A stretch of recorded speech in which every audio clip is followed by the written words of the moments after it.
ഇന്ന് നമുക്ക് ഒരു അടിപൊളി കുഴിമന്തി ഉണ്ടാക്കിയാലോ.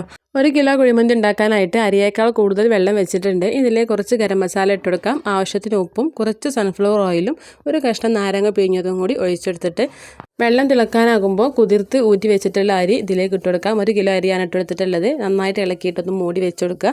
ഇതിലേക്കുള്ള മസാല റെഡിയാക്കാനായിട്ട് ഗരം മസാല, വലിയ ജീരകം, ഗരം മസാല പൗഡർ, കുരുമുളക് പൊടി, ഒരു 3 മാഗി കട്ടയും കുറച്ച് ഉപ്പും കുറച്ച് കളറും കൂടി ചേർത്തിട്ട് നന്നായിട്ടൊന്ന് മിക്സ് ചെയ്തെടുക്കാം.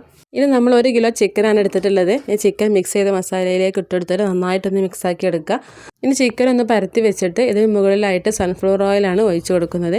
അപ്പോഴേക്കും 1/4 ഭാഗം വെന്തിട്ടുള്ള ചോറ് ഊറ്റിയെടുക്കാം. ഇനി മസാല അടുപ്പത്ത് വെച്ചിട്ട് ചോറ് മുഴുവനായിട്ട് ഇതിന് മുകളിലായിട്ട് ഇട്ടുകൊടുക്കാം. ഇതിന് മുകളിലായിട്ട് കുറച്ച് മഞ്ഞൾ കലക്കിയ വെള്ളവും മുളകും കുത്തി വെച്ചതിന് ശേഷം ഒരു പാത്രത്തിൽ കണലെടുത്തിട്ട് കുറച്ച് ഓയിൽ ഒഴിച്ചെടുത്തിട്ട് ഒന്ന് അടച്ച് വെക്കാം. ഒരു കനത്തിന് വേണ്ടി എന്തെങ്കിലും മുകളിൽ വെച്ചെടുത്തിട്ട് 10 മിനിറ്റ് നേരം നന്നായിട്ട് കത്തിച്ചെടുക്കുക.